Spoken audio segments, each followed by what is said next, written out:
Je vous demande d'applaudir aussi un copain qui a eu la gentillesse de venir me voir. Je vous donnerai pas son nom parce que ça peut être dangereux pour lui. Ouais. Moi, je tiens à... Tu me touches pas, tu me touches pas. Ah, je tiens à te dire que t'as quand même fait l'enculé. C'est le terme exact. T'as attendu que je fasse fausse gel pour ramener ton gros cul. Ouais, c'est vrai. Et t'as failli niquer ma carrière sur ce coup-là. Je tiens juste à me désolidariser ce soir de Dieudonné.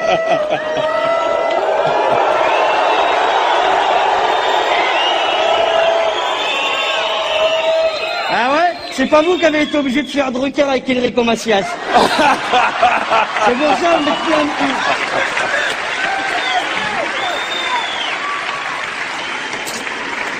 Merci, Jamel. Il y aurait apparemment des gars du bâtard dans la salle. Et je tenais à leur dire que j'ai rien à voir dans cette histoire, monsieur là. Ouais, je suis venu juste rigoler. C'est le meilleur d'entre nous. Il a les couilles de dire ce qu'on pense. Et sincèrement, continuez à le soutenir comme vous le faites. On en a besoin.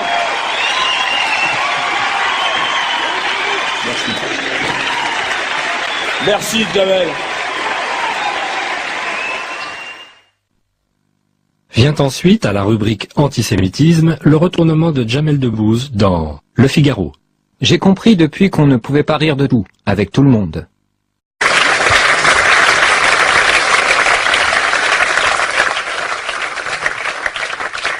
mais foutez-vous de sa gueule au Galilée, vous êtes marrant. Vous auriez fait comment? Tout le monde baissait son froc devant l'église, c'était comme ça à l'époque. Bon, aujourd'hui aussi, tu me diras, les gens baissent leur froc, mais pas devant les mêmes institutions. Hein. Ça évolue, quoi. Hein. Moi, je vois, par exemple, dans le show business, hein, j'ai travaillé longtemps dans le show business. Hein. Bon, là, j'ai été licencié. Là. Il y a 1 an, après un petit problème de restructuration, mais... Dans le show business, les gens baissent leur froc énormément. D'ailleurs, la plupart n'ont plus de froc. Hein. L'autre jour, je tombe sur un ancien collègue, un copain. Je lui dis, merde, t'as plus de froc? Il me dit, non. Il me dit, c'est plus pratique, c'est plus simple. Un mec que j'ai connu avec son froc, il avait dit, jamais ils auront mon froc. Mich a l'air depuis le mois de janvier. Non, je donnerai pas son nom. Parce que non, je suis pas une donneuse, je donne pas les noms. Jamel Debbouze, ouais.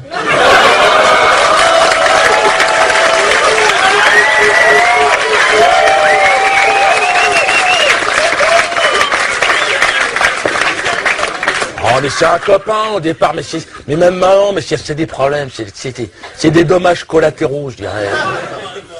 C'est un tirami qui s'est pris dans la poire. Mais non, parce que voilà, ce qui s'est passé, c'est que j'étais au Zénith, je jouais l'année dernière, hein, et il était venu voir le spectacle comme il jouait le lendemain dans la salle. Donc à la fin, il était monté sur scène, ouais, bravo Dieudonné, tu dis tout haut ce qu'on pense tout bas.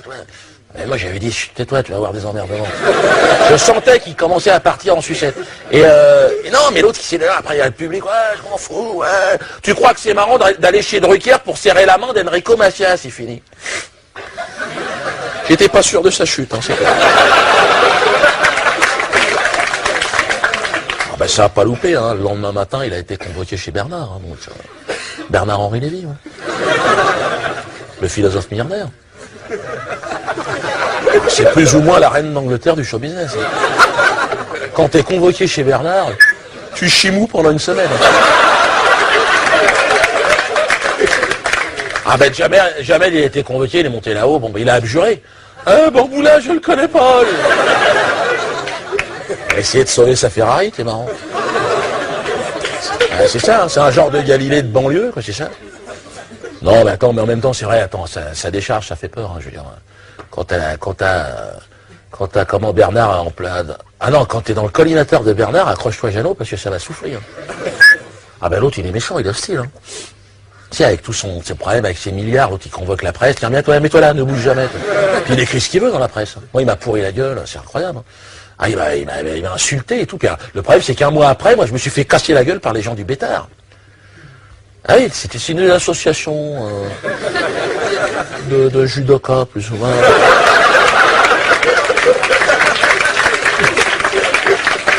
Dans la musique, l'industrie du disque. C'est quand même balèze. Tous ces types qui ont été cooptés au nom de la promotion de la différence et de la diversité, etc. Au moment de Gaza, citez-moi un mec qui a ouvert sa gueule pour se choquer de Gaza. Un seul. Il n'y en a pas eu un seul pour ouvrir sa gueule. Donc ce sont tous des collabos et des tapettes intégrales, tu vois, qui n'ont aucune leçon à donner à personne. Même Éric Zemmour se tient mieux qu'eux sur le sujet. Donc c'est là que ça ne sert à rien, en fait, on a juste multiplié les collabos et ça donnera à la fin, comme aux États-Unis, où il y a le négro de service dans chaque film. On aura le négro de service, le musulman de service. C'est vers ça qu'on va, quoi, le truc des quotas dans les séries télé, voilà, c'est à peu près tout ce qu'on a. Et puis Roselmack pour lire un prompteur, pour régler le problème Dieudonné. C'est ça l'obscénité, c'est que Roselmack doit son poste à Dieudonné, il le sait. Et ça n'empêche pas chaque fois qu'il peut lui cracher la gueule.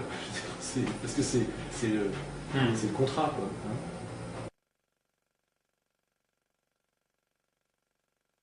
Vous regardez une femme se faire violer, puis après vous lui amenez des pansements, c'est ça, en gros, vous mettez un soutien psychologique. Normalement on doit intervenir pour empêcher de envoyer des trucs après, on le fait systématiquement, tout le monde le fait. Là c'est l'Europe qui va reconstruire tout ce qui a été rasé une énième fois là-bas. On avait déjà construit tout, à chaque fois c'est nous qui payons. Donc c'est un jeu de dupes. Évidemment Jamel fait ça parce qu'il a quand même, il sait très bien qu'il vient d'un certain milieu, qu'il a déjà énormément trahi et qu'il faut qu'il donne l'illusion de ne pas être uniquement un traître et un salopard. Alors moi ce que je me rappelle c'est qu'il soutenait Dieudonné très fortement au départ et qu'après un jour on a commencé à parler de comment il avait eu son problème de bras. On a commencé à aller voir à la Réunion les parents du petit Comorien qu'il achetait sous un train. On a commencé à lui faire peur avec cette histoire. Ceux qui contrôlent les médias, genre on va faire savoir que tu as poussé un mec sous un train qui est mort pour lui voler son blouson. C'était ça l'histoire. Ça a commencé à sortir dans un magazine israélien. Il a été empêché de jouer à la Réunion par une manif des parents du petit Comorien qui vivent maintenant à la Réunion. Il faut savoir tout ça. Et là il s'est dit je vais tout perdre. Et là d'un seul coup il a donné 2 interviews, une dans Paris Match et une dans Elle, pour dire en fait je croyais que Dieudonné était mon ami, mais j'ai réfléchi, ma mère m'a bien dit que c'était un salopard et un enculé, tu vois. Ça a basculé comme ça, tu vois.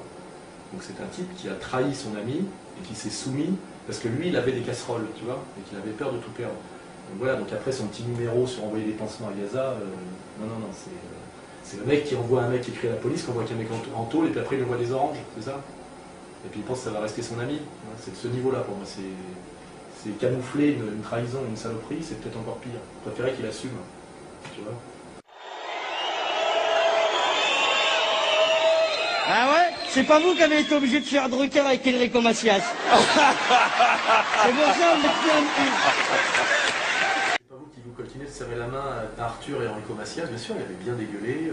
Il parlait du bâtard pour le bêtard, enfin il avait fait tout un numéro, bien sûr, il était monté sur la scène au Zénith. Et puis après, il s'est passé d'autres choses. Moi, c'est pas mon problème, je m'en fous, hein, c'est le problème de la conscience, mais c'est aussi le problème aussi de l'idéalisation de certains types de banlieues, même de l'idéalisation de certains immigrés, etc. Il n'y a pas la lâcheté n'a pas de couleur de peau, hein, la collaboration n'a pas de couleur. Je veux dire, on trouvera toujours tout ce qu'il faut de noirs et d'arabes en France, on va les appeler comme ça, pour aller collaborer, faire le tapin, trahir, etc. C'est pas une question de... Il y a des...